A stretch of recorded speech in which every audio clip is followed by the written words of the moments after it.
You just earned 1k super credits, but now you're wondering which WARBOND you should buy. Well, it's your lucky day, citizen, because this is Before You Buy, the place where we show you everything you have to know about the new WARBONDs, so you can make the best choice for Super Earth. Approved! And today we'll be reviewing the WARBOND, Servants of Freedom. Welcome, Helldivers! We on this ship just survived an expedition to the dark hole of Meridia, but now we are here to review the new WARBOND, Servants of Freedom. Nice name. So you might be wondering what items comes with this WARBOND. So I'm happy to say that we have new toys, especially a new laser weapon, which are my favorites. So the new weapons are the LAS-17 double-edged Sickle, the grenade pistol GP-31 Ultimatum, the new drone/grenade G50 Sickle, and the B100 portable Hellbomb. Well, what about the armors? We got the IE-12 Righteous and the IE-3 Martyr, and both of these are medium armor. Also, as usual, in the superstore we can get another armor with the same theme, the IE-57 Hellbent. Additionally, we got a new melee weapon, the CQC-5 Combat Hatchet. In the aesthetics department, we can see that these armors are clearly inspired by the Roman Empire. Especially with this armor, I cannot stop thinking about the Legate Lanius from the mythic game Fallout New Vegas. So we can see that this armor comes mostly in brown and black, with some highlights in the classic Helldiver yellow. Another detail you can notice in this armor is that the thing in the neck, that little light glows, as well as the eyes of the Helga's armor. So this is the second armor I noticed that has some kind of glow. In general, I think this armor looks cool and it's quite intimidating because it's one of the first armors that actually have a face. Moving on to the AE3 Martyr, I don't know, I fucking hate this word. Martyr. So in this armor, additionally to the Roman inspirations, because of the name Martyr, I can clearly see some inspiration from the game Blasphemous. For the people that play that game, you might know that the protagonist of that game, it's called the Penitent one. And in general, penitents are people that have suffered a lot, so martyrs. So the color scheme of this armor is the same as the Righteous, and we can see that it has a little bit more metal on the chest plate. But for me, it doesn't look medium, it's more like a light armor, but overall it looks good. And the last one is the IE-57 Hellbent. And you might be wondering why the aesthetics change so much. Well, that's because the theme of the WARBOND is not only Roman Empire, but how can I say it so you doesn't get mad at me? The final sacrifice for Super Earth, which implied that these Helldivers liked to give their entire life for democracy. So for me, this is a direct reference to the last Mad Max movie. Last one? Yeah, technically, yeah, the last one, in which we could see these soldiers at the service of the immortal Joe that liked to scream, "Witness me!" every time they were going to do something that probably would left a headache.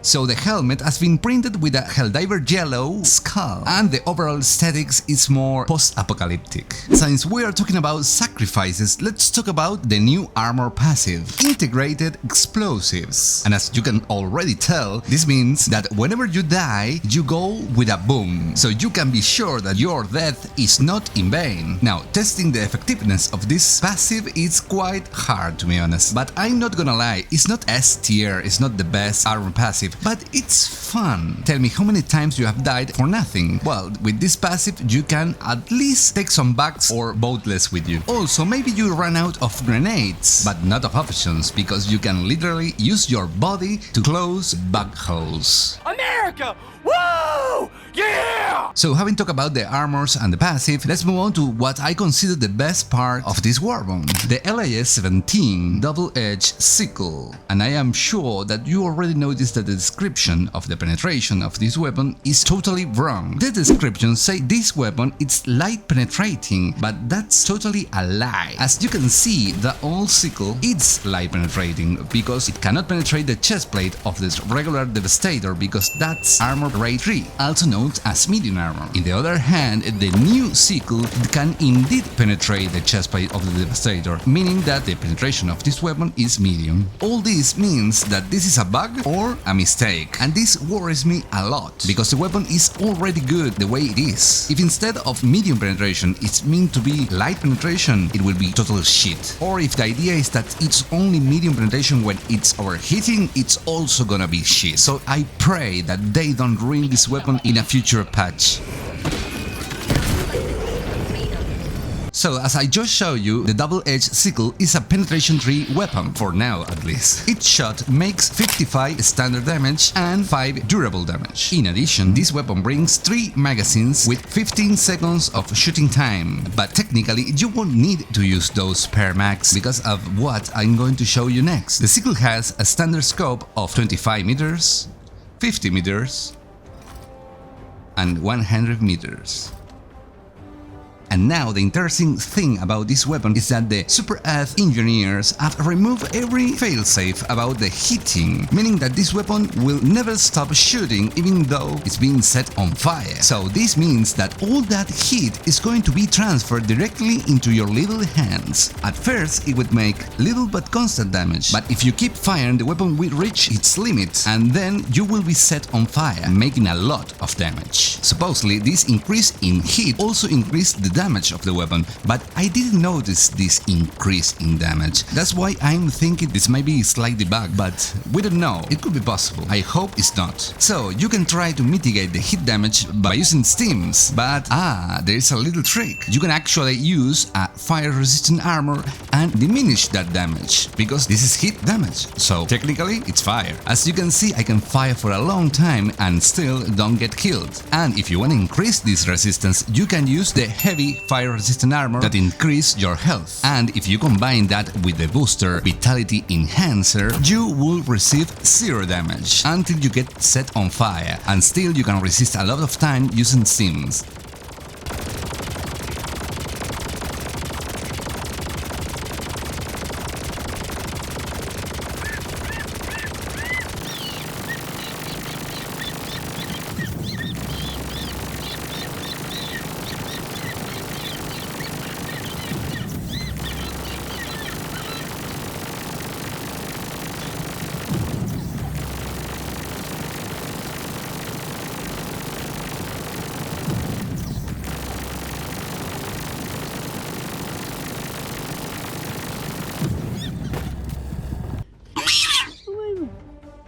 But to be honest, you don't even need the fire-resistant armor. With only the Vitality Enhancer, you will be just okay. So how the Sickle performs versus the bugs? Spoiler alert, it's excellent. To be honest, it's good versus everyone, but let's start with the bugs. One thing you can do with this cycle and not the other one is shoot in panic mode. You need to shoot, you shoot. The other one can get overheat and you need to reload. It's not a very long reload time, but it's still bothersome. But with this, you can just shoot and you will be okay. Obviously, taking out your health. So if you're being surrounded by hunters or stalkers, you will be okay. Also, the medium penetration make it so easy to deal with the high guards and the armored spruders, so it's excellent. In general, it's a more versatile weapon compared to the old Sickle. The durable damage is a little bit low to my taste, but still you can manage to kill things. As you can see, this charger take a little bit more time to kill than with other weapons with more durable damage, but it's okay.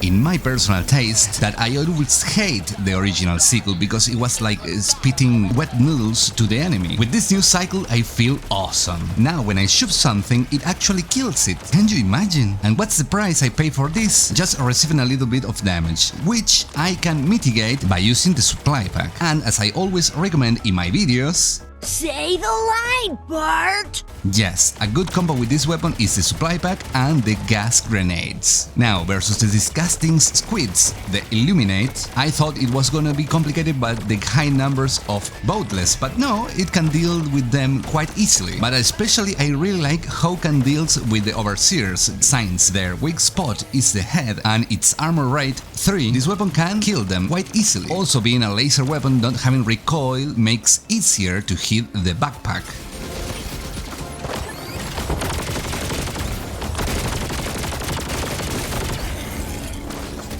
Another good thing about this weapon is that when some few shots you can kill the Illuminate eyes before they call reinforcements. We have to wait the arrival of the rest of the Illuminate army that for some reason seems like it's gonna be soon with the amount of energy they are accumulating in Meridia Darkhold. Be alert if you see new Illuminate units.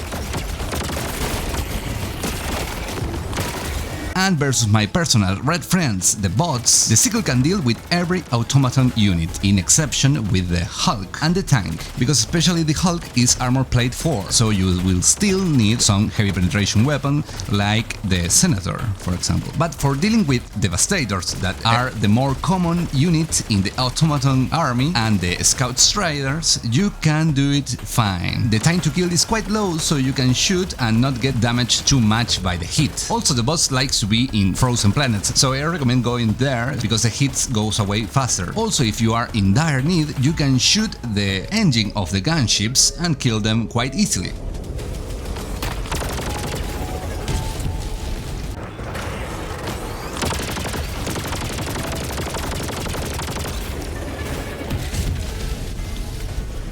To be honest, I was just recording footage for this video using the Sickle and the Ultimatum, and I just finished a Helldive 10 mission with the bots without even noticing, so this speaks for themselves. They are good weapons. If they were totally trash, I wouldn't even reach the first objective. And since we are talking about the Ultimatum, let's see this weapon. The grenade pistol GP31 Ultimatum, a weapon clearly inspired by the German Sturm pistol, which, as you can imagine, shoot grenades that can destroy tanks. But the Helldivers version is a little bit more explosive.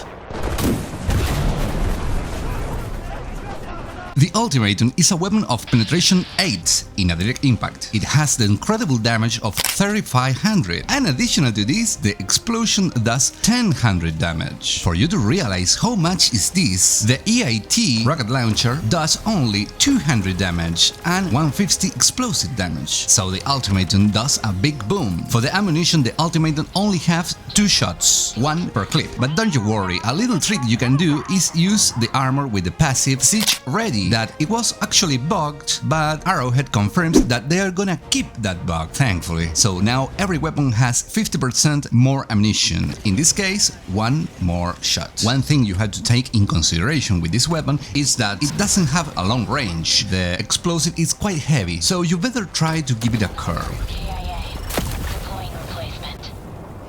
Well, maybe you're wondering what can the Ultimatum destroy? Well, almost everything, including main objectives in the bot missions. It's a good anti-tank option for the secondary. And again, of course, I recommend you to bring the supply backpack, so you can diminish the lack of ammunition that this weapon has. So basically, you are ready to enjoy this weapon that can kill everything that moves. Not gonna lie, it's quite hard to aim, especially for Titans, but you will get used to it quite fast. It can kill chargers in one hit. Even if you slightly miss, it would kill it. Even Titans, but of course it's hard to aim. Wherever you can imagine, this weapon can destroy it. Gunship's Fabricator cannot be destroyed, but well, that's understandable. Notice that for the tripod you have to lower the shield first. Personally, I love to use in the Blitz mission of the squids of destroying the ships. I did it quite fast, and you can farm experience or medals in that way. Last reload. and obviously can destroy the fabricators of the bots. Talking about the bots, I like to use it there, but there is a quite big spam of hulks, so you will run out of ammunition quite fast. You better bring another anti-tank like the Termite grenade. But the Ultimatum is a perfect option whenever you want to use a support weapon that is not an anti-tank like the Stalwarts. So to be clear, I love this weapon and all the possibilities that brings to the Helldivers.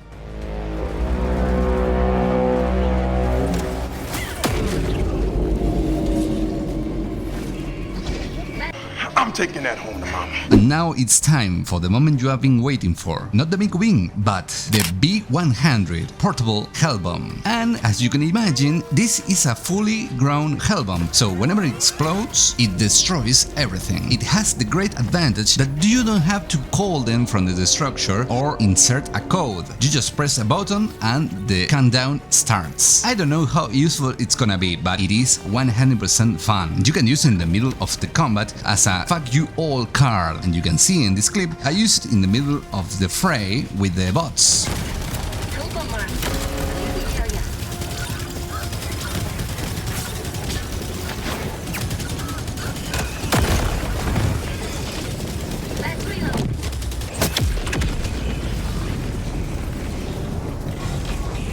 Let me tell you something.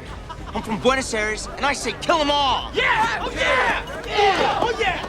Obviously, its main purpose is to be used in the main objectives, for example those that are blocked by an stratagem jammer of the bots.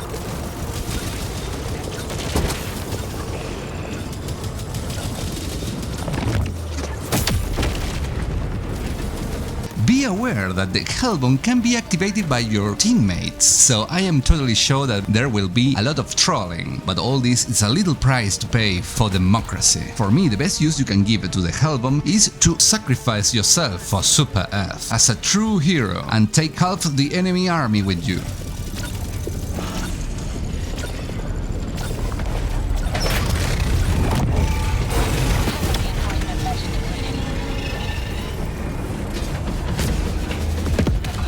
Let's proceed with the drone/grenade G50 Sickle. And I have something to tell you about this weapon.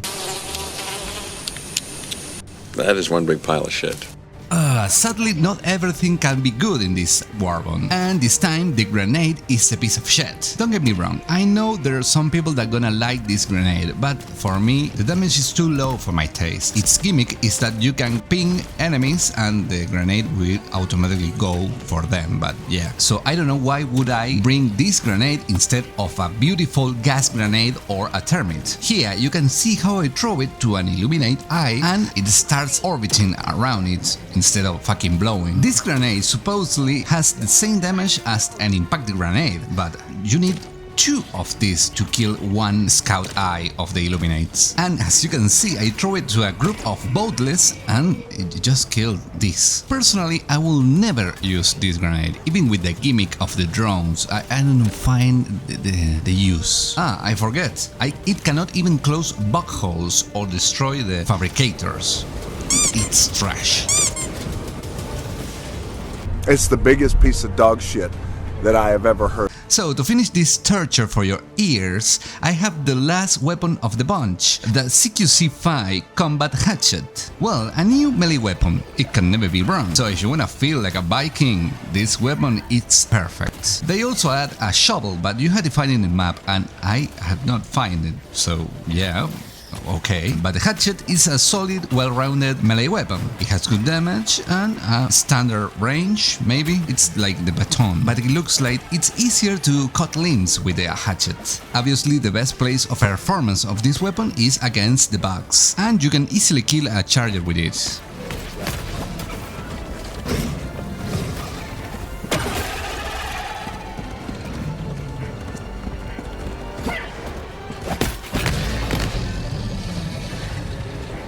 Also, the bugs tends to get stunned by the hits, and they don't hit you back, something that I didn't experience with the automatons. The motherfuckers didn't care and hit me back while I was hitting, which makes the process of democratization more complicated. I try to use the shield to block the hits, but it's quite hard. I will only use this weapon as a challenge of No, I level 10 Helldive only with Hatchet. Meanwhile, in the Illuminate front, it's more or less the same. It's good to kill the Boundless, but the Overseers, well, they hit you back, and the other ones are flying.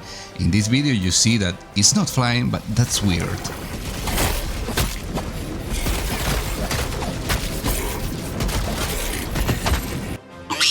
So, Helldivers, congratulations, you reached the end of the video. Overall, I like this WARBOND, I like the idea and that they release original weapons. Crazy, wacky, you know, those types of weapons. I hope someday they release a cowboy WARBOND. Imagine a leash, so you can ride a charger. That would be awesome. So people, as always, I hope this information has been useful for you, and may the democracy be with you.